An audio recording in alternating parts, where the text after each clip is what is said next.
കണ്ണുനീർ തുടച്ചുകൊണ്ട് ആവണി ഒടുവിൽ വാതിൽ തുറന്ന് കട്ടിലിൽ പോയിരുന്നു. ആദിത്യൻ അകത്തേക്ക് കയറി അവളുടെ മുന്നിൽ മുട്ടുകുത്തിയിരുന്നു. എന്നിട്ട് അവളുടെ കണ്ണുനീർ നിറഞ്ഞ കണ്ണുകളിലേക്ക് നോക്കിക്കൊണ്ട് അവളെ ആശ്വസിപ്പിച്ചു. നീ ഇനി ഇങ്ങനെ കരയണ്ട. ഈ പ്രോബ്ലം എനിക്ക് വിട്ടേക്ക്. ഞാനൊരു പരിഹാരം കണ്ടെത്താം. പക്ഷേ അവൾ എന്തോ പറയാൻ വന്നു. പക്ഷേ പറഞ്ഞ് തീരുന്നതിന് മുമ്പ് തന്നെ അവൻ്റെ കണ്ണുകളിലെ കോൺഫിഡൻസ് അവൾ കണ്ടു. അവൻ്റെ ആ വാക്ക് അവളുടെ ഹൃദയത്തെ ശാന്തമാക്കി. ഒരുപാട് ചോദ്യങ്ങൾ ഇപ്പോഴും അവളുടെ മനസ്സിനെ അലട്ടുന്നുണ്ടെങ്കിലും ഇപ്പോഴും അവൾക്ക് ഉത്തരങ്ങളില്ലായിരുന്നു. മുന്നോട്ട് പോകാൻ വേറെ വഴിയില്ല. രാത്രി പെട്ടെന്ന് വീണു.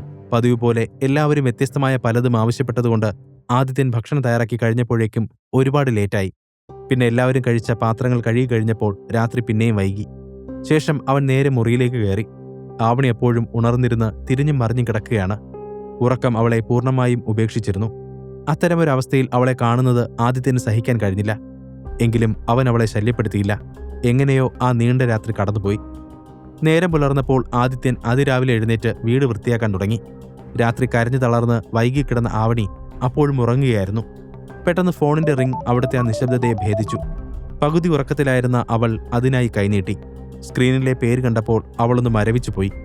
മുത്തശ്ശി. അവളുടെ മുഖമാകെ വിളറി. ഇത് ശ്രദ്ധിച്ച ആദിത്യൻ തന്റെ ജോലി മാറ്റിവെച്ച് അവളുടെ അടുത്തേക്ക് വന്നു. എന്താ പറ്റിയേ? ആരുടെ കോളാണ്? മുത്തശ്ശി. അവൾ പതുക്കെ പിറുപിറുത്തു. അതെനിക്കിതാ. ആദിത്യൻ കൈനീട്ടി. ഞാൻ സംസാരിക്കാം. പക്ഷെ ആദിത്യ, അവൻ അവളെ ആശ്വസിപ്പിച്ചു. പേടിക്കേണ്ട, ഒന്നും സംഭവിക്കില്ല. അതും പറഞ്ഞ് അവൻ അവളുടെ കയ്യിൽ നിന്ന് ഫോൺ വാങ്ങി. ഹലോ. മറുവശത്ത് നിന്ന് ഗായത്രി ദേവിയുടെ തണുത്ത ശബ്ദം. നീയോ? മറ്റുള്ളവരുടെ കാര്യത്തിൽ ഇടപെടുന്നത് നിന്റെ ശീലമായി പോയി അല്ലേ? ആവണി എവിടെ? അവൾ മീറ്റിയോറിലേക്ക് സംസാരിക്കാൻ വേണ്ടി പോയോ? ആദിത്യൻ അതേ ശബ്ദത്തിൽ തന്നെ മറുപടി പറഞ്ഞു. ഇല്ല, ആവണിക്ക് ഒട്ടും സുഖമില്ല. അവൾ റെസ്റ്റ് എടുക്കാണ്. അവളിന്ന് എവിടേക്കും പോകുന്നില്ല. സുഖമില്ലെന്നോ? അവൾ മരിക്കാൻ കിടക്കുകയാണെങ്കിൽ പോലും അവൾ ഇന്ന് മീറ്റിയോറിലേക്ക് പോയേ പറ്റൂ. അല്ലെങ്കിൽ അവൾ അമ്പാട്ട് ഗ്രൂപ്പിൽ എന്നല്ല, ഈ തിരുവനന്തപുരത്തെ തന്നെ ഒരു കമ്പനിയിലും ജോലി ചെയ്യില്ല. മര്യാദയ്ക്ക് ഞാൻ പറയുന്നത് അവളോട് കേൾക്കാൻ പറ. ഗായത്രി ദേവിയുടെ ഫോണിലുള്ള വാക്കുകൾ കേട്ടപ്പോൾ ആദിത്യന്റെ ക്ഷമ നശിച്ചു. അവൻ ദേഷ്യത്തോടെ കോൾ കട്ട് ചെയ്ത് മൊബൈൽ സ്വിച്ച് ഓഫ് ചെയ്തു. ആവണി അവനെ നോക്കി ടെൻഷനോടെ നിന്നു. അവൾ പരിഭ്രാന്തിയോട് ചോദിച്ചു. ആദിത്യ, നീ എന്താണ് ചെയ്തത്? നീ ഇന്ന് എവിടെയും പോകുന്നില്ല. ആദിത്യൻ മെല്ലെ വിശദീകരിച്ചു. നീ വീട്ടിൽ തന്നെ ഇരിക്കും. അതിനാണ് ഞാൻ നിന്റെ ഫോൺ സ്വിച്ച് ഓഫ് ചെയ്തത്. ഇത്രയും പറഞ്ഞുകൊണ്ട് അവൻ പുതപ്പ് അവളുടെ മേലേക്ക് ഇട്ടുകൊടുത്തു. ആവണി പിന്നെ കൂടുതലൊന്നും പറഞ്ഞില്ല. അവനെ നോക്കി വെറുതെ പുഞ്ചിരിച്ച് വീണ്ടും കണ്ണുകളടച്ചു കിടന്നു. അതേസമയം അമ്പാട്ട് വീട്ടിൽ ഗായത്രി ദേവി ഹാളിൽ അസ്വസ്ഥയായി നടക്കുകയായിരുന്നു. ആദിത്യൻ കോൾ കെട്ടിയതിനു ശേഷം അവരുടെ കണ്ണുകൾ ദേഷ്യം കൊണ്ട് ചുവന്നിരുന്നു. നീലും വേദികയും ഒന്നും മിണ്ടാതെ മുത്തശ്ശിയെ നോക്കി നിന്നു. എന്താണ് അവന്റെ അഹങ്കാരം? എന്റെ കോൾ കട്ടിയാൻ അവന് യാതൊരു മടിയുമില്ലല്ലോ. ആദ്യം ഈ കാര്യമൊന്ന് പരിഹരിക്കട്ടെ, പിന്നെ ഞാൻ അവനെ ഒന്ന് കാണുന്നുണ്ട്. അവന്റെ മേലൊരു നായയുടെ കോളർ കെട്ടി ഇവിടുത്തെ തെരുവുകളിലൂടെ അവനെ നടത്തിയില്ലെങ്കിൽ എന്റെ പേര് ഗായത്രി ദേവി എന്നല്ല. പിന്നെ അവരുടെ മൂർച്ചയുള്ള നോട്ടം വേദികയുടെയും നീലിന്റെയും നേരെ തിരിഞ്ഞു.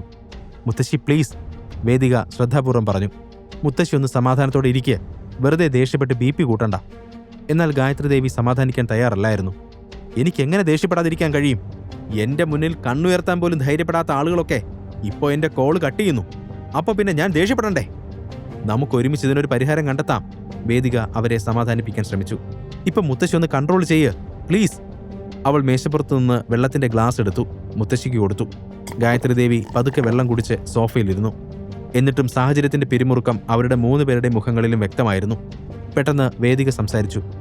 എനിക്കൊരു ഐഡിയ തോന്നുന്നു.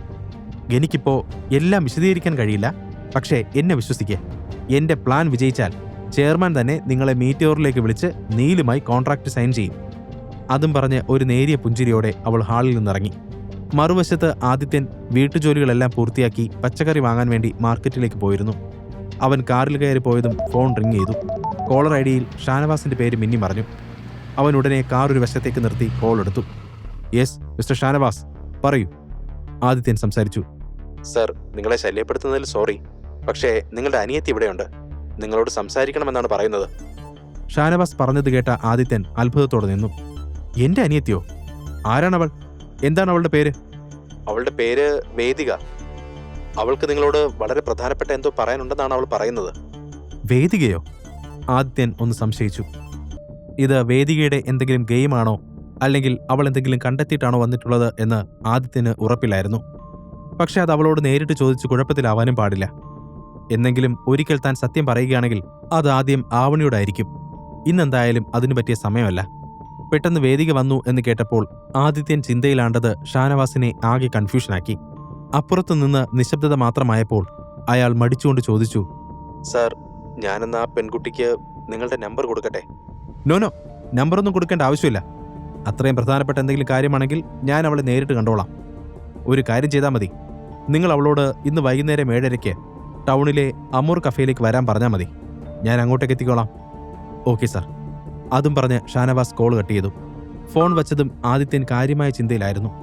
താൻ മറച്ചുവെച്ച സത്യം അവൾ അറിഞ്ഞോ എന്നൊരു ടെൻഷൻ അവൻ്റെ ഉള്ളിലുണ്ടായിരുന്നു. അതല്ലെങ്കിൽ അവൾ ഇതിൻ്റെ ഇടയിൽ കിടന്ന് എന്തോ ഗെയിം കളിക്കാൻ പ്ലാൻ ചെയ്യുന്നുണ്ട്. ആദിത്യനും ചിലത് മനസ്സിലുറപ്പിച്ചു. അതേസമയം അപ്പുറത്ത് കോൾ കട്ട് ചെയ്തതിനു ശേഷം ഷാനവാസ് വേദികയോട് പറഞ്ഞു, സാർ, മാഡത്തിനോട് ഇന്ന് വൈകുന്നേരം 7:30 അമൂർ കഫേയിൽ എത്താൻ പറഞ്ഞിട്ടുണ്ട്. അവിടെ വച്ച് നിങ്ങൾക്ക് കാണാം. അത് കേട്ടപ്പോൾ വേദികയ്ക്ക് വളരെ സന്തോഷം തോന്നി. ഓ, താങ്ക് യു. വേദിക അവിടെ നിന്നും എഴുന്നേറ്റ് ടേബിളിൽ നിന്നും ബാഗ് എടുത്തു. സമയം നോക്കിയപ്പോൾ അധിക നേരമൊന്നും ഇനി ബാക്കിയില്ല. പള്ളിക്കൽ കോവിലകത്തിലെ ഒരാളുമായി അവളുടെ ആദ്യത്തെ മീറ്റിംഗാണ് നടക്കാൻ പോകുന്നത്. അതെന്തായാലും വളരെ വിലപിടിച്ച ഒന്നാണ്. വേഗം തന്നെ മാളിലേക്ക് പോയി ഒരു പുതിയ ഡ്രസ്സ് വാങ്ങണമെന്നാണ് വേദിക ആദ്യം മനസ്സിൽ തീരുമാനിച്ചത്. ഷാനവാസ് പിന്നെ എന്തെങ്കിലും പറയുന്നതിന് മുമ്പായി വേദിക വേഗം അവിടെ നിന്ന് ഓടി. അവളുടെ പോക്ക് കണ്ടപ്പോൾ ഷാനവാസിന് അമ്പരപ്പ് തോന്നി. മീറ്റിയോറിൽ നിന്നിറങ്ങിയ വേദിക അവിടുത്തെ ഒരു വലിയ ഷോപ്പിംഗ് മാളിലേക്കാണ് നടന്നത്. അവൾ മനസ്സിൽ വിചാരിച്ചു, എന്തായാലും മുത്തശ്ശിയെ കാര്യം അറിയിക്കണം. പക്ഷെ ഇപ്പോൾ വേണ്ട. ആദ്യം ഈ കൊച്ചുതമ്പുരാൻ ആരാണെന്ന് നേരിട്ട് പോയി അറിയണം. ഈ ലോകത്ത് മറ്റാരുമില്ലാത്തതുപോലെ ആവണിയെ തന്നെ സ്നേഹിക്കുന്ന അയാളെ ഒന്ന് കാര്യമായി പരിചയപ്പെടണമല്ലോ. ഞാൻ ആവണിയുടെ സിസ്റ്ററാണെന്ന് അറിഞ്ഞിട്ടായിരിക്കാം അയാൾ കാണാമെന്ന് സമ്മതിച്ചത്. പോയി നോക്കാം. വേദിക പിന്നെ സമയം കളയാതെ വേഗം മാളിൽ കയറി വളരെ വില കൂടിയ ഒരു ഡ്രസ്സ് തന്നെ വാങ്ങി. ഷോപ്പിംഗ് എല്ലാം കൂടെ കഴിഞ്ഞപ്പോൾ തന്നെ സമയം 6 മണിയായി. 1 മിനിറ്റ് പോലും ലേറ്റാവരുതെന്ന് അവൾ മനസ്സിൽ തീരുമാനിച്ചു. അവൾ അവിടെ നിന്ന് തന്നെ ഒരുങ്ങി വേഗം കാറിൽ കയറി കഫേയിലേക്ക് പോയി. കഫേയുടെ അകത്തേക്ക് കയറിയ വേദിക ഒന്ന് അമ്പരന്നു. ചുറ്റും നോക്കിയെങ്കിലും അവിടെ ആരെയും കണ്ടില്ല. കഫേ മുഴുവൻ വിജനമായി കിടക്കുന്നു. ചിലപ്പോൾ ഈ സമയം ഇവിടെ ഇങ്ങനെ ആയിരിക്കുമെന്ന് മനസ്സിൽ കരുതി അവൾ അവിടെ ഒരു മൂലയിൽ ടേബിളിൽ പോയിരുന്നു. സമയം നോക്കിയപ്പോൾ 7:30 ആവാൻ വേണ്ടി ഇനിയും 10 മിനിറ്റ് ബാക്കിയുണ്ട്. അവൾ ഒന്നുകൂടി ഫോൺ ക്യാമറയിലേക്ക് നോക്കി തൻ്റെ മുടിയെല്ലാം ശരിയാക്കി. സമയം കടന്നു പോകുന്തോറും വേദികയുടെ ഹൃദയമിടിപ്പ് കൂടുതൽ വേഗത്തിലായി. പെട്ടെന്ന് അവൾ പിറകിൽ ഡോർ ഓപ്പൺ ചെയ്യുന്ന ശബ്ദം കേട്ടു. അവൾ സമയം നോക്കി. ഷാർപ്പ് 7:30. അവളുടെ കണ്ണുകളിൽ ആവേശവും ടെൻഷനും ഒരുപോലെ വന്നു. വേദിക ചെയറിൽ നിന്നും എഴുന്നേറ്റ് തിരിഞ്ഞു നിന്ന് ചിരിച്ചു. പക്ഷെ അവൾ നോക്കിയപ്പോൾ ഒരാൾ അങ്ങോട്ടേക്ക് തിരിഞ്ഞു നിന്ന് കഫേയുടെ ചുറ്റും നോക്കിക്കൊണ്ടിരിക്കുകയാണ്. അവൾ വേഗം തന്നെ എഴുന്നേറ്റ് അയാളുടെ പിറകിൽ നിന്ന് ചെറുതായി മുരടനക്കി. അപ്പോഴാണ് ആ മനുഷ്യൻ തിരിഞ്ഞത്. പക്ഷെ ആ മുഖം കണ്ടതും അവൾക്ക് ഞെട്ടലും അത്ഭുതവും എല്ലാം ഉണ്ടായി. അവളുടെ മുമ്പിൽ നിൽക്കുന്നത് ആദിത്യനായിരുന്നു. വേദിക ആകെ മരവിച്ച് നിന്നുപോയി. എന്ത്? ആദിത്യനോ? ഇവനാണോ പള്ളിക്കൽ കോവിലകത്തിലെ കൊച്ചുതമ്പുരാൻ? ഇല്ല ഇല്ല, ഇതൊന്നും ആകാൻ പാടില്ല.